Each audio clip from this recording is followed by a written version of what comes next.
Mesdames, Messieurs, bonjour. Merci de prendre rendez-vous avec l'actualité sur BB24, les titres de ce journal. Depuis quelques années, les candidats au bac choisissent leur filière avant les examens. Cette année, le gouvernement a offert une seconde chance aux nouveaux bacheliers pour revoir le choix de leur filière. Des séances de réorientation ont été organisées à leur intention. La cartographie des risques, un outil de prévention des goulots d'étranglement d'une entreprise. C'est un réflexe inexistant chez les promoteurs d'entreprises. Pourtant, elle est indispensable dans la suivi des entreprises. Les consommateurs aussi ont droit à un service. Des normes existent en la matière et les qualiticiens y veillent. Les entreprises béninoises arrivent-elles à répondre à cette exigence? On en parle dans cette édition.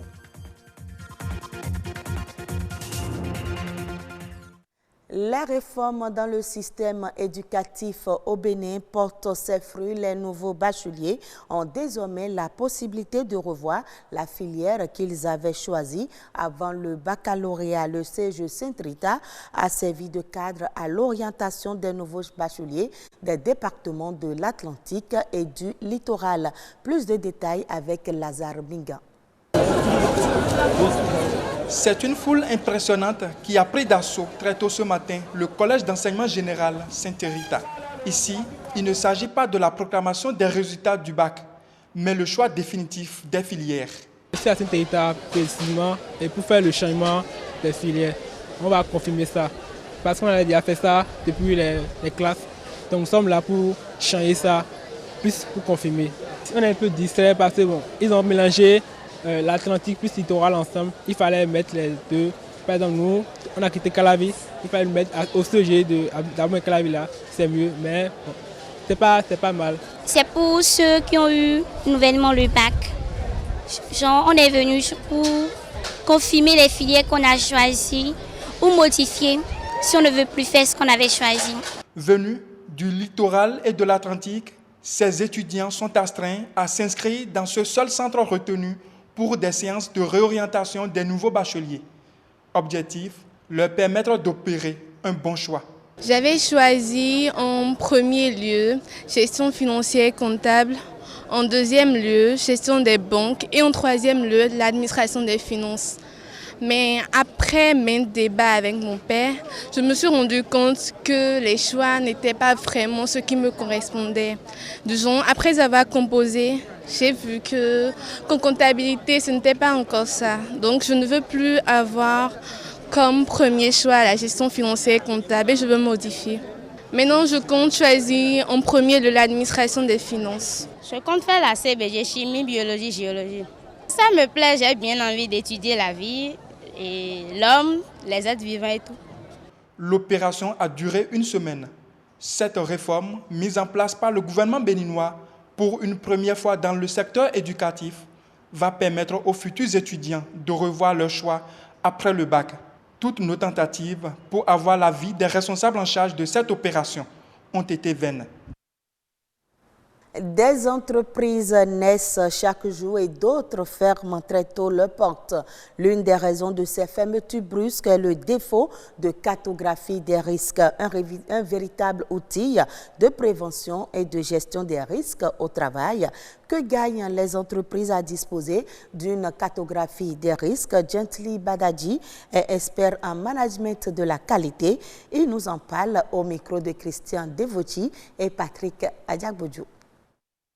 Des entreprises ferment leurs portes juste parce qu'un risque n'a pas été identifié ou bien un risque a été identifié mais a été mal évalué ou bien a été identifié mais a été carrément ignoré.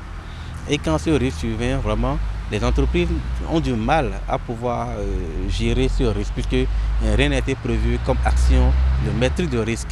Et donc du coup, le temps qu'il faut pour mettre une action, prendre une décision, les ressources qu'il faut pour gérer le risque, ils sont souvent, c'est dit un peu tard et ils subissent ce risque. Ils perdent soit des marchés, ils perdent soit des clients, ou bien carrément c'est des risques liés à la fiscalité, à l'impôt, ils sont fermés, sont redressés. Voilà, donc beaucoup d'entreprises aujourd'hui ferment leurs portes et des projets échouent juste parce que l'aspect risque est souvent négligé. J'invite et j'exhorte les entreprises, les chefs d'entreprise à identifier les risques liées à leur activité. Ils n'ont rien à perdre à le faire. Ils n'ont rien à perdre à prendre des mesures pour anticiper. C'est donc pour gérer ces risques qui peuvent nuire à l'entreprise qu'on élabore un document qu'on appelle cartographie des risques.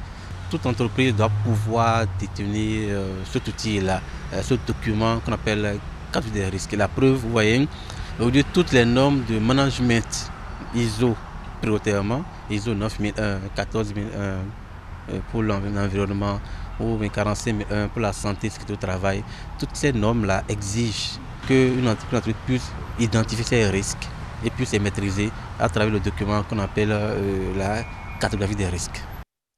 Et quand on parle d'entreprise, on parle également de la qualité du service et les consommateurs ont droit à un service de qualité. Il existe des normes qui permettent aux qualiticiens de déterminer la capacité des fournisseurs à répondre aux besoins des usagers. Les clients sont désormais à l'affût de la qualité de ces services.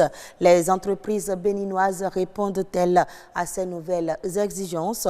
Quelle serait donc la conséquence de la non-qualité de service sur l'entreprise? La réponse dans ce reportage.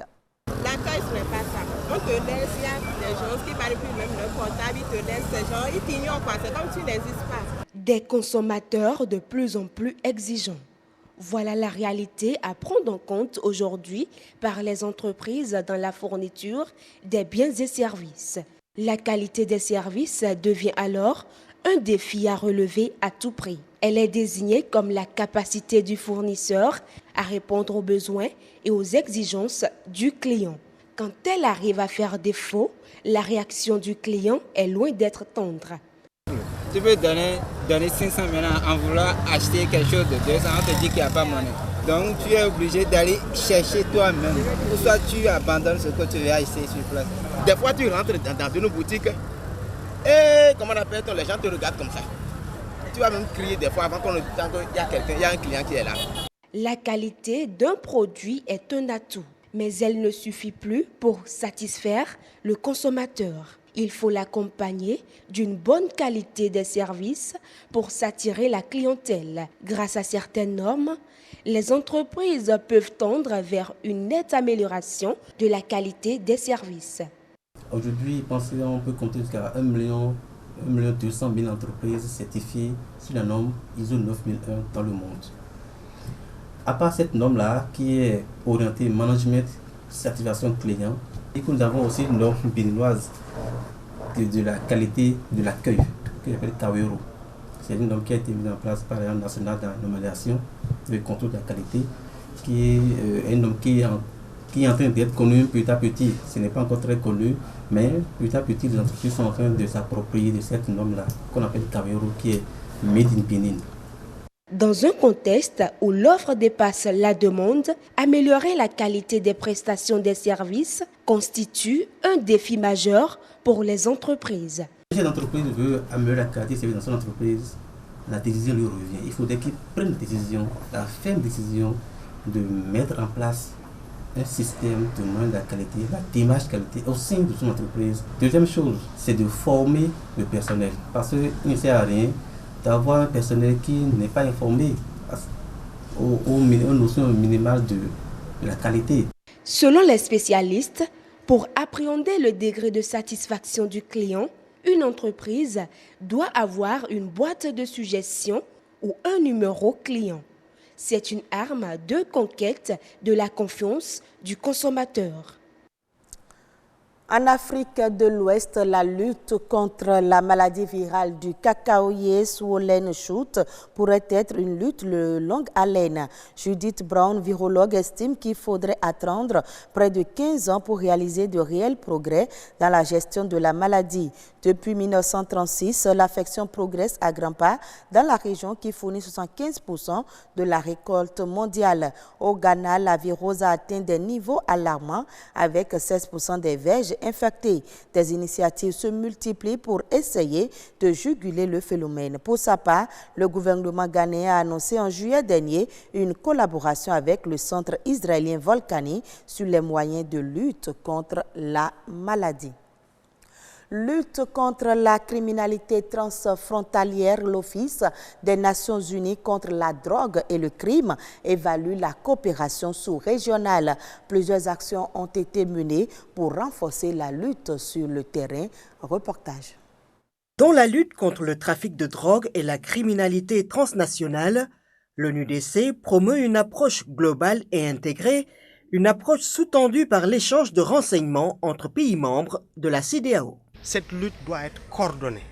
Coordonnée comment? C'est-à-dire qu'aujourd'hui, qu'on puisse travailler, prenons l'exemple du Sénégal, entre les forces d'application de l'ordre, police, gendarmerie, douane, eaux et forêts, pour trouver une plateforme de communication, d'échange, mais aussi prendre ça au niveau pays et le transmettre au niveau régional pour qu'aujourd'hui le Sénégal puisse communiquer avec la Mauritanie, puisse communiquer avec le Mali, puisse communiquer avec la Gambie pour contrecarrer les groupes criminels qui évoluent dans cette sous-région. À l'intention des États membres de la CEDEAO, l'Office des Nations Unies contre la drogue et le crime a mené 2 opérations avec l'appui d'Interpol. Open Road a concerné le Sénégal, la Gambie et la Guinée-Bissau. Benkadi a été lancé pour le Mali, le Burkina Faso et la Côte d'Ivoire. 2 opérations aux résultats probants. Il y a eu beaucoup de saisies de faux médicaments et aussi de tramadol. Il y a eu aussi des saisies de véhicules volés, de faux passeports. Il y a eu aussi des tentatives de trafic de personnes. Et donc ça vous démontre un tout petit peu par rapport aux résultats de cette opération qu'il y a en fait beaucoup de crimes qui se passent dans nos frontières et que les États doivent être sensibilisés à donner beaucoup plus de moyens aux forces d'application de la loi pour qu'ils puissent faire leur travail. Après sa mise en œuvre, l'opération Benkadi est analysée. Objectif, renforcer la coopération pour des services de détection et de répression plus efficaces dans la lutte contre la criminalité transnationale.